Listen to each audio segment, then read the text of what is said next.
여러분 안녕하십니까? 도내 이태원 클럽발 집단 감염 환자는 1명으로 다행히 폭발적인 환자 증가세는 나타나지 않고 있습니다. 강원도에 따르면 지난 13일 원주의 한 대학생이 확진 판정을 받은 이후 추가 환자는 발생하지 않았습니다. 이태원 클럽을 다녀온 78명을 포함해 도내 이태원 방문자 799명이 검사를 마쳤고 원주 환자의 접촉자 11명도 모두 음성 판정을 받았습니다. 방역당국은 이태원 방문자 대부분이 검사를 받은 것으로 추정돼 현재까지 폭발적인 환자 발생은 없다고 밝혔습니다. 내일부터 지자체별로 선불카드와 지역화폐를 통한 긴급 재난지원금 신청 접수가 시작됩니다. 지난주 신용카드와 체크카드를 통한 정부 지원금 신청이 이뤄진 데 이어 지역화폐와 상품권으로 받길 원하는 주민은 읍면동 주민센터를 방문하거나 시군 홈페이지에서 접수하면 됩니다. 정부 지침에 따라 1인 가구는 40만 원, 2인 가구 60만 원, 3인 가구 80만 원, 4인 가구는 100만 원의 재난지원금을 받게 됩니다. 코로나19 사태로 문을 닫았던 관광지와 주민복지시설들이 서서히 재개장하고 있지만 고성군의 안보 관광지는 사정이 다릅니다. 아프리카 돼지열병 발생 위험까지 해소되지 않으면서 관광지 폐장 기간도 길어져 지역 경제에 악영향을 미치고 있습니다. 배현환 기자가 보도합니다. 통일 전망대를 가기 위해 거쳐야 하는 재진검문소 인근에 전망대 폐쇄를 알리는 현수막이 걸려 있습니다. 통일 전망대와 DMZ 박물관이 코로나19 여파로 2월 25일부터 문을 닫았고 평화 둘레길도 출입이 안 되고 있습니다. 코로나19가 생활 방역으로 바뀌면서 관광시설과 도서관, 체육관 등은 순차적으로 개방되고 있지만 안보 관광지는 그렇지 않습니다. 민통선 지역에서 아프리카 돼지열병에 감염된 야생 멧돼지가 잇따라 발견됐기 때문입니다. 민통선 지역 내에서 돼지열병이 발생이 됐어요. 그래서 지금 농림축산식품부에서 통행 제한을 시켜놔서 민통선을 지금 들어갈 수가 없게 해놨어요. 코로나19와 아프리카 돼지열병 여파로 고성의 안보 관광이 석 달 가까이 꽉 막혀 있는 상태입니다. 고성군에 따르면 현재까지 통일전망대 운영 중단으로 지난해보다 17만 명의 관광객이 줄었고 입장권과 소비 감소 등 추산 피해액이 48억 원에 달합니다. 고성군은 농림축산식품부에 아프리카 돼지열병 방역 조치 상황 등을 알리며 재개장을 요구하고 있지만 쉽지 않은 상황입니다. 책임의 주체, 이런저런 부분에 따라서 사실 계속 이게 늦춰지고 있습니다. 우리 고성군민의 어떤 경제적인 여건을 본다면 꼭 열어야 될 필요가 있는데 한편 고성군과 철원군, 경기도 파주시는 오는 20일 DMZ 평화관광 재개를 정부에 공동으로 건의할 계획입니다. MBC 뉴스 배현환입니다. 조만간 초중고등학생들에게 5만 원가량의 식재료 꾸러미가 지원됩니다. 원격 수업으로 급식을 하지 않은 지난 3, 4월 남은 급식 예산으로 마련됐는데 식재료 꾸러미는 농산물이 출하되는 6, 7월 사이에 가정으로 직접 배달됩니다. 강화길 기자가 보도합니다. 개학을 했지만 학생들이 등교하지 않는 학교.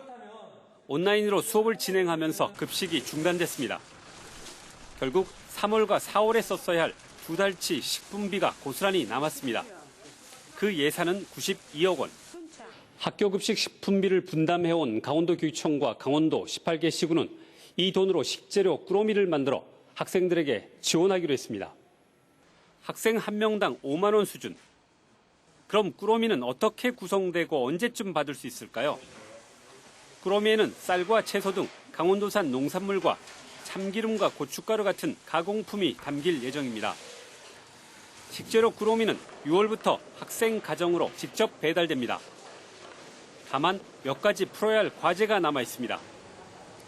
꾸러미에 담을 품목을 시군 자율로 정했지만 신선 농산물 출하 시기가 늦어져 고민입니다. 또 다자녀 가구에 같은 꾸러미를 보내는 문제와 농촌 가구에 농산물을 보내는 문제도 풀어야 합니다. 시기도 좀 조율하고 품목도 좀 어떻게 하면 좋을까 이렇게 좀 서로 좀 협의 중에 계속 있습니다. 강원도 교육청은 이달 안에 구체적인 식재료 꾸러미 지원 사업 내용을 발표할 계획입니다. MBC 뉴스 강화길입니다. 디지털 성착취 범죄가 우리 주변에서도 잇따르고 있습니다. 무작위 채팅을 비롯한 온라인 속 유해 환경이 청소년을 대상으로 한 디지털 성범죄를 부추기고 있어 시민들이 자발적인 유해물 감시에 나섰습니다. 황구선 기자입니다. 낯선 사람과 대화가 가능한 무작위 채팅. 채팅방에 입장하자마자 여성인지 나이는 몇 살인지 확인하고 성매매를 의미하는 만남에는 얼마가 필요한지 물어봅니다. 포털 사이트에서 손쉽게 접근할 수 있고 가입 절차도 없는 이른바 랜덤 채팅 속 흔한 풍경입니다. 채팅이나 그런 거를 통해서 고등학교 때부터나 지금까지도 이제 친구들 아니면 제 또래들이 성매매나 돈이 오고 가는 일들이 좀 많아지다 보니까 음란물과 성매매, 불법 도박 등 온라인 청소년 유해 환경은 트위터를 비롯한 SNS는 물론 청소년들만 이용하는 온라인 카페에도 도사리고 있습니다. 이런 유해 환경에서 청소년을 보호하기 위한 인터넷 시민감시단이 서울에 이어 원주에서도 첫 활동에 들어갔습니다. 모니터링을 통해 디지털 성착취로 연결될 수 있는 상황이 발견되면 방송통신심의위원회에 신고해 접속 차단을 유도하는 게 핵심 활동입니다. 누구나 쉽게 접할 수 있는 성매매, 또 알선, 또 광고 등을 지속적으로 모니터링, 또 감시하여 이들은 청소년 대상 성범죄의 주요 창구로 랜덤 채팅을 지목합니다.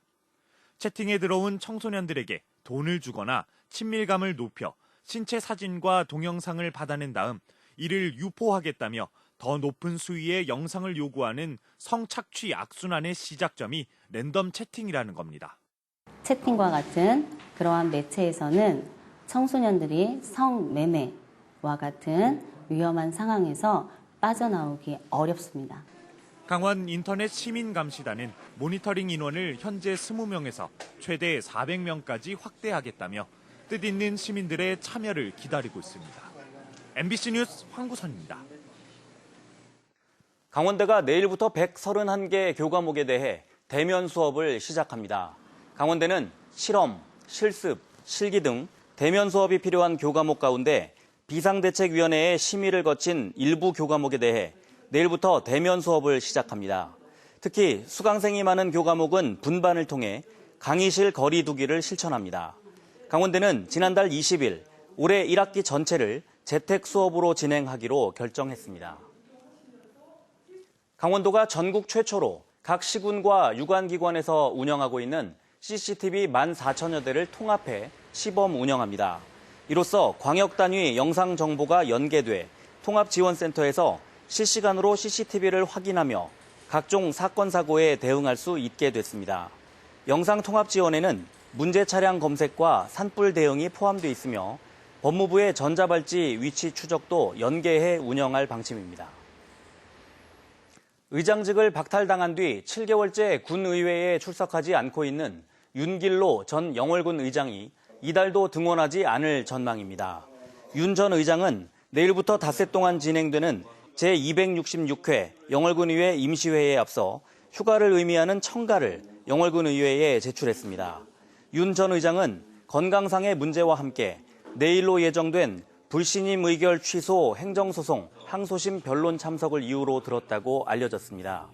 작년 11월 불신임안 통과로 의장직을 잃은 윤 전 의장은 이달에는 등원하겠다는 약속을 지키지 못하게 됐습니다. 뉴스를 마칩니다. 고맙습니다.